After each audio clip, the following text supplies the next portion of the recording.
សួស្តីអ្នកគ្នាចឹងខ្ញុំមកទីរ៉ៃអ្នកគ្នាជាមួយខ្ញុំបាទបេណាគេវិសល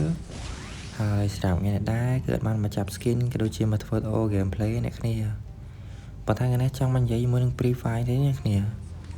ដោយសារអ្នកគ្នាដឹងហើយ Free Fire ចេញ event នោះចេញលោកសៃអ្នកគ្នាចេញច្រើននោះច្រើនតែម្ដងអ្នកគ្នា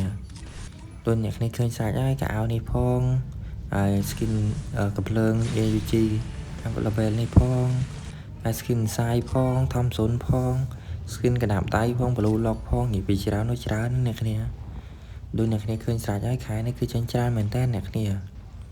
ចឹងនិយាយពីថា Free Fire ចង់មិនហ្នឹងចង់ឲ្យយើងដាក់ពេជ្រឲ្យច្រើនមែនចាប់ skin ហ្នឹងមែនឬក៏ចង់មិនអត់យល់ទេនេះហើយសម្រាប់អ្នកគ្នាបានចាប់អីខ្លះហើយក៏ដូចជាបានអីវ៉ាន់អីខ្លះហើយអ្នកគ្នាដោយសារនិយាយពីថាចេញច្រើននោះច្រើនលេងនិយាយអ្នកគ្នា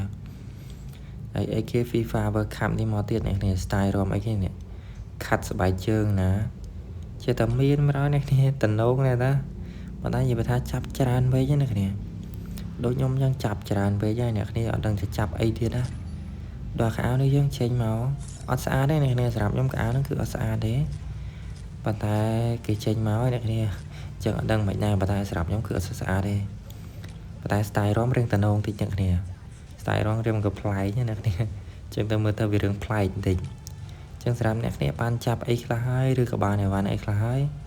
សម្រាប់ខ្ញុំគឺអត់ទាន់ចាប់ទេអ្នកគ្នាពេជ្រខ្ញុំមានមែនប៉ុន្តែខ្ញុំអត់ទាន់ចាប់ទេអ្នកគ្នាដូចវាអត់សូវស្អាតទេខ្ញុំចាំមើល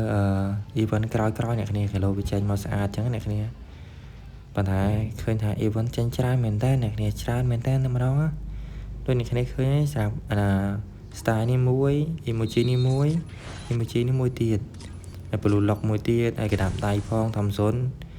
skin កៅអៅសាយ AUG និងកៅអៅ free ចាប់កាក់នោះអ្នកគ្នាខ្ញុំច្រើនមែនតើតែម្ដងចឹងសម្រាប់អ្នកគ្នាបានចាប់អីខ្លះហើយក៏ដូចជាបានអីខ្លះហើយជួយ comment មាក់មួយបានអ្នកគ្នាចឹងសម្រាប់វីដេអូយើងមានតែប៉ុណ្្នឹងអ្នកគ្នាអរគុណច្រើនចាំជួបគ្នាវីដេអូក្រោយបាយបាយ